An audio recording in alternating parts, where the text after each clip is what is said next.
Hola y bienvenidos a Artículos y Publicaciones. Hoy vamos a meternos de lleno en el complejo y, la verdad, bastante polémico mundo del cabotaje marítimo en Chile.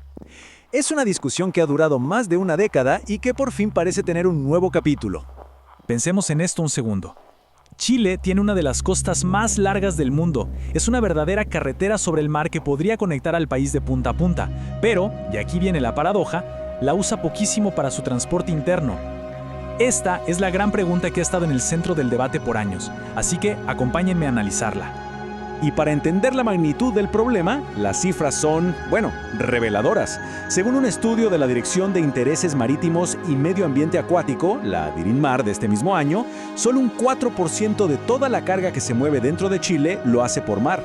Un 4%, o sea, el 96% restante se va por tierra. La pregunta es obvia, ¿por qué este número es tan, pero tan bajo en un país que es prácticamente pura costa? Para entenderlo bien, vamos a dividir este análisis en 5 partes. Primero, vamos a definir qué es el cabotaje. Después, exploraremos los argumentos a favor y en contra de abrir este mercado. Luego, nos meteremos en el detalle de la nueva ley y para terminar nos preguntaremos qué le depara el futuro a la costa chilena. Ok, vamos con lo primero, el concepto clave.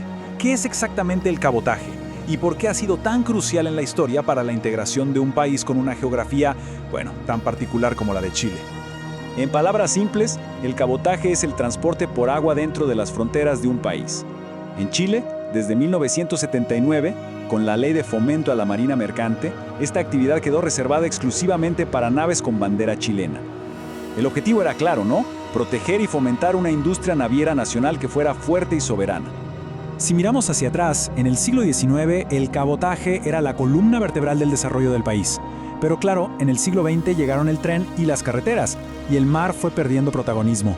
Esto llevó al Estado a proteger la industria con esa ley del 79, que, 44 años después, se convirtió en el centro de una tremenda controversia que enfrentó visiones económicas y estratégicas por más de una década. Muy bien, pasemos a ver el primer lado de la moneda.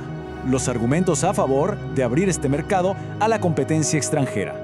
Quienes defienden esto hablan de modernización, de eficiencia y sobre todo de ahorro. El argumento principal es sin duda económico, y las cifras que se manejan son contundentes. El gobierno proyecta que la nueva ley podría generar un ahorro anual de hasta $267 millones.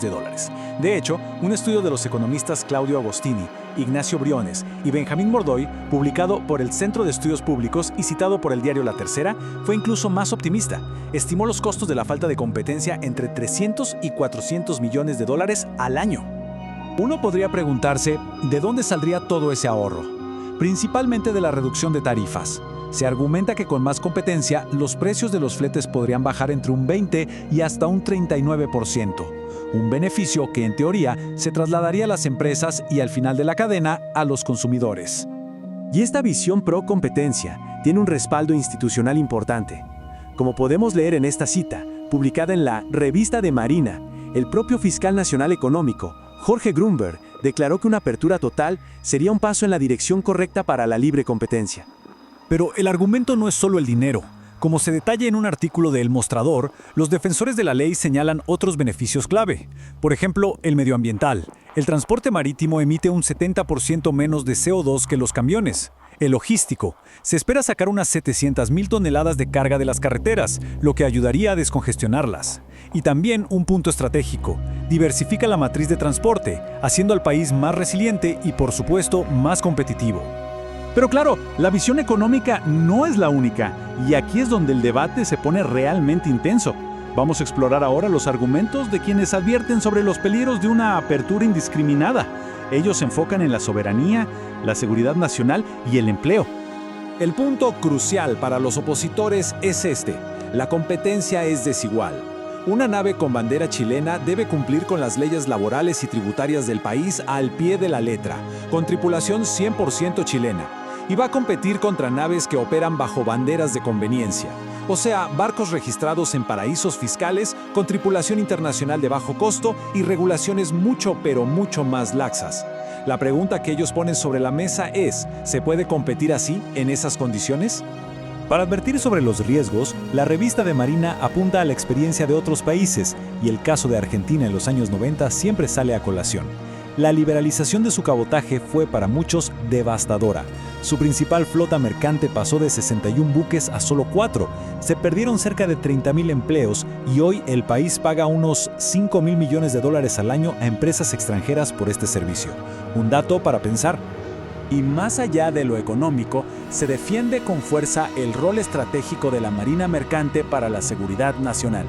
Históricamente fue clave en la Guerra del Pacífico y en tiempos más recientes fue vital para evacuar a miles de personas en desastres como la erupción del volcán Chaitén en 2008 o el terremoto de 2010. Es, en esencia, una reserva estratégica que garantiza soberanía. Sin embargo, aquí hubo un factor que cambió radicalmente el debate. La Armada de Chile, que históricamente se había opuesto a la apertura por razones de seguridad, cambió de postura. En 2023, su comandante en jefe declaró en el Congreso que ya no veían una amenaza a la seguridad nacional. Como reportó La Tercera, este giro fue totalmente inesperado y generó sorpresa, incluso sospechas, entre los opositores al proyecto. Después de años de un intenso tira y afloja, el Congreso finalmente llegó a una resolución. Y lo interesante es ver cómo la nueva ley intenta, de alguna forma, equilibrar estas dos visiones que parecen irreconciliables, la eficiencia económica por un lado y la protección estratégica por el otro. Ojo, la nueva ley no es una apertura total, para nada. Es lo que el Ceremi de Economía en una columna en El Mostrador llamó una apertura regulada. No elimina la reserva para la bandera chilena, sino que crea excepciones muy controladas. La más importante es la ruta de salida, que permite a un barco extranjero aprovechar su viaje para mover carga interna. Y muy importante, exige que cualquier empresa extranjera que participe tenga domicilio en Chile y se rija por las leyes chilenas. Se busca así nivelar un poco la cancha. Entonces, con esta nueva ley ya aprobada, ¿qué le depara el futuro a la inmensa costa de Chile? ¿Es esta la solución definitiva al estancamiento que hemos visto por décadas o es solo el primer paso? Y miren este gráfico, porque de verdad ilustra perfectamente el problema de fondo. Fue presentado por la Asociación Nacional de Armadores en 1994, hace más de 30 años. Ya en ese entonces mostraba un cabotaje completamente plano, estancado, mientras que el comercio exterior de Chile se disparaba. La nueva ley es el intento más significativo en décadas por finalmente revertir esta tendencia y hacer que esas dos líneas vuelvan a conversar. La ley ya es un hecho, pero la discusión, la verdad, no ha terminado. La pregunta que deja abierta Carlos Bariche Oyarzún en su artículo para la revista de Marina es crucial. ¿Bastará con abrir el mercado, aunque sea de forma regulada? ¿O se necesitarán además incentivos, quizás subsidios como los que tiene el transporte terrestre, para que la bandera chilena pueda competir de igual a igual, no solo con barcos extranjeros, sino también con los camiones y aviones que hoy dominan todo? En definitiva, ¿será esta ley el verdadero impulso que necesita la carretera marítima de Chile? ¿O es solo una pieza de un rompecabezas mucho más grande? La pregunta sin duda queda abierta a la reflexión y nos encantaría saber qué opinan en los comentarios. Muchas gracias por acompañarnos en este recorrido por el debate del cabotaje en Chile.